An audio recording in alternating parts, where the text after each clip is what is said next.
2023 Republic day India. Bharat हर साल 26 जनवरी को गणतंत्र दिवस मनाता है।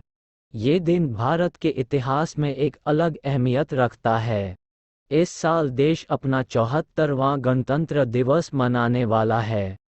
तो चलिए जानते हैं इस दिन के इतिहास और इसके महत्व के बारे में। देश इस साल अपना 74वां गणतंत्र दिवस मनाने वाला है।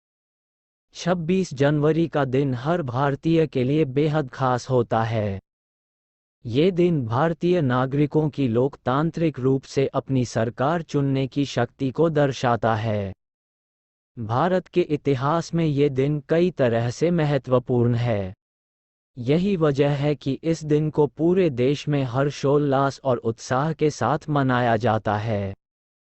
इस राष्ट्रीय त्योहार की अपनी अलग खासियत है, जिसके चलते लोग इसे धूमधाम से सेलिब्रेट करते हैं। लेकिन क्या आप जानते हैं कि भारत में गणतंत्र दिवस 26 जनवरी को ही क्यों मनाया जाता है? अगर आपके मन में भी यह सवाल उठ रहा है, तो आज हम आपको बताएंगे गणतंत्र दिवस के इतिहास और इसके महत्व के बारे में। दरअसल, हर साल 26 जनवरी को गणतंत्र दिवस इसलिए मनाया जाता है क्योंकि इसी दिन पूरे देश में संविधान लागू किया गया है।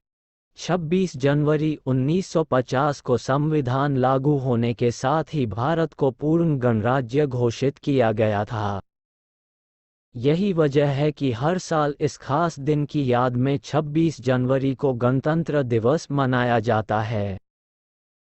साल 1947 में भारत को मिली आज़ादी के बाद इसे लोकतांत्रिक बनाने के मकसद से देश का संविधान बनाना शुरू किया गया। 2 साल 11 महीने और 18 दिन में बनकर तैयार हुए भारत के संविधान को 26 नवंबर 1949 में देश की संविधान सभा ने स्वीकार किया। इसके बाद अगले ही साल 26 जनवरी 1950 को पूरे देश में ये संविधान लागू किया गया था। 26 जनवरी का महत्व 26 नवंबर को स्वीकार किए गए भारत के संविधान को लागू करने के लिए 26 जनवरी का दिन ही क्यों चुना गया, ये सवाल लगभग हर भारतीय के मन में आता होगा। संविधान लागू करने के लिए इस तारीख को चुनने का भी एक खास मकसद था। दरअसल, 26 जनवरी 1930 को अंग्रेजों की गुलामी के खिलाफ कांग्रेस ने भारत को पूर्ण स्वतंत्र घोषित किया था। ऐसे में पूर्ण स्वराज का प्रस्ताव लागू होने की स्थिति के महत्व को ध्यान में रखते हुए संविधान लागू करने के लिए 26 जनवरी का दिन चुना गया था। 1950 में इसी दिन संविधान लागू करने के साथ ही देश को पूर्ण गणतंत्र घोषित किया गया और तब से लेकर अब तक हर साल 26 जनवरी को गणतंत्र दिवस मनाया जाता है। अंग्रेजों से मिली आज़ादी के बाद देश के लिए एक संविधान की जरूरत महसूस हुई। ऐसे में इसे बनाने के लिए एक संविधान सभा का गठन हुआ था। इस सभा ने 9 दिसंबर 1946 से संविधान बनाने का काम शुरू किया।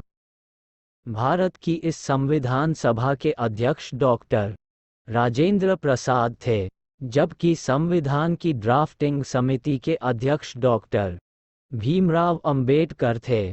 डॉक्टर अंबेडकर ने भारत के संविधान को बनाने में एक अहम भूमिका निभाई थी, जिसकी वजह से उन्हें संविधान निर्माता भी कहा जाता है।